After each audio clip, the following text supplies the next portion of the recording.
Hi guys, it's Miss Toucanets here. I'm going to do something a little bit different for seminar this week. So we're going to focus on a TEK a week, kind of like what we do with Raz Kids. And you have the think sheet, except for I have a Google form that you're going to fill out after this, and you're going to follow along as I go. So I want you to watch the video, and then I want you to be able to upload the Raz Kids assignment yourself and use it to help you with the Google form. So it's kind of a two-part thing that we're going to try this week. So this Cloze reading passage is called Garbage Art. And right away, I'm going to use my highlighter to show that I see a what?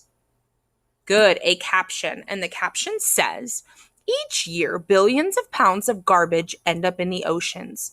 Some of this trash washes up on beaches. So if I'm looking at the title, Garbage Art, I'm guessing they are going to use this garbage to create some type of art that creates awareness for people to understand that pollution is a thing. So garbage art, I have a photo here. Can't see that very well. But this photo is very important because it shows how much pollution there is. This clearly is a problem in our society. We're going to read here in a second, but let's go to the next page. And here it says, Lydia the seal shows how plastic and netting can harm sea life. So if I look at this specific picture, this looks like it's trying to make a statement here. The seal is very happy, but very quickly it can turn not happy because of all of the pollution, the nets, the plastic, the bottles. So that's definitely trying to bring awareness.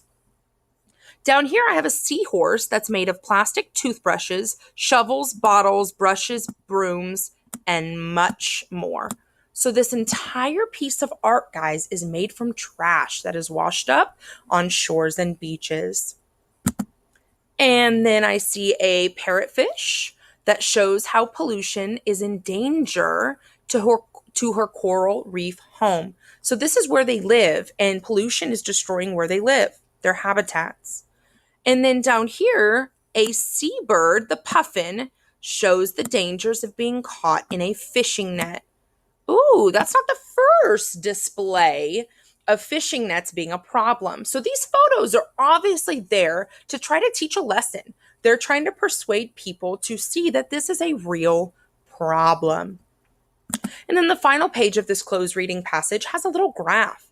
I see on the edge of this graph, it is all pollution. And then I see if the world keeps using so much plastic. That sounds kind of persuasive, guys. Persuasive is trying to get us to do or think something. So I'm thinking they might try to persuade us with this passage to stop polluting so much because it clearly looks like it is a problem. So now let's go through and we're going to read it together just like we do, kind of like Lone Star, but it's just going to look a little different. So sometimes people throw away water bottles or other plastic. They do not recycle their garbage. Ooh, this sounds like the problem right there. People may not know the wind and rain can move garbage from land to sea. Plastic takes a very long time to break down, and it can remain in the ocean for hundreds of years. Plastic pieces are very dangerous to animals. So clearly, this is trying to convince us to start recycling. There's a lot of problems that come along with not recycling our garbage. There's a lot of dangers to animals that we may not be aware of.